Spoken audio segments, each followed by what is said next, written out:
Meron na naman po ulit tayong bagong pisang mga sisiw. At ngayon ay 3 inahin ang lumilimlim dito. So ngayon napisa na yung mga sisiw na nasa parteng unahan.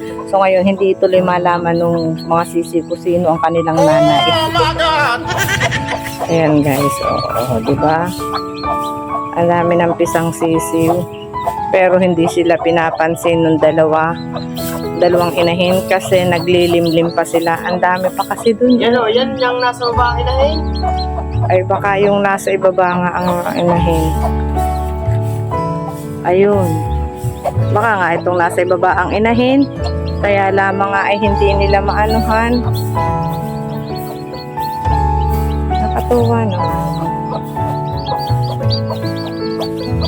Ilan yan? 1, 2, 3, 4, 5, 6. Tapos may 7. Ayun, may bagong pisa pa. Oh. Tinutuka kasi ng isang nanay. Oh. Oh!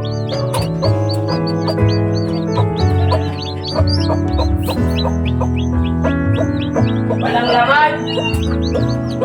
Kaawa naman. Kasi hindi sila pinakikialman nun. Dahil nga naman kadami naman nila. Ayun dalawang sisiw, kailangan pa nila ng limlim. Pero hindi sila pinapansin. Kawawa naman.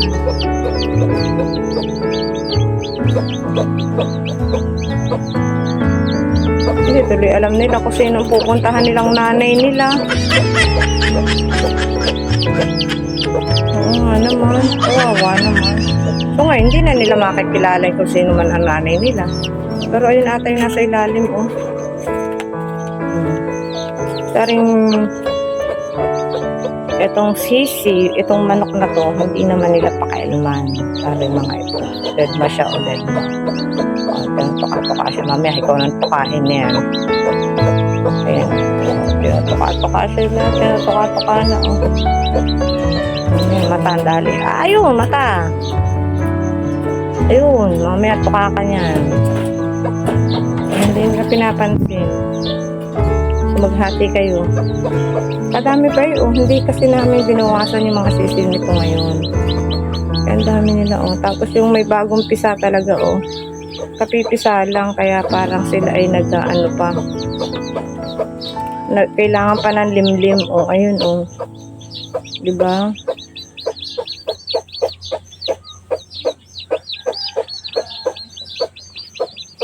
Tapos yung isang kalapati naman na are.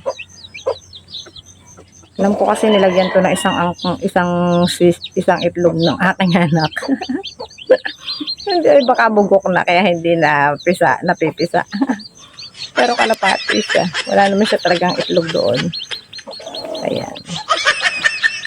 O, kanino naman arit anak? Aring isang maliit na are. Ano ba di? Are nga, kanino to? Ay, nakay. Bagong ano niya? Tagal na yan. Ah, ganun. Hindi ko na namalayan na nagkaroon na pala ulit. Ba, ito na yun? Ba, lumaki na ano?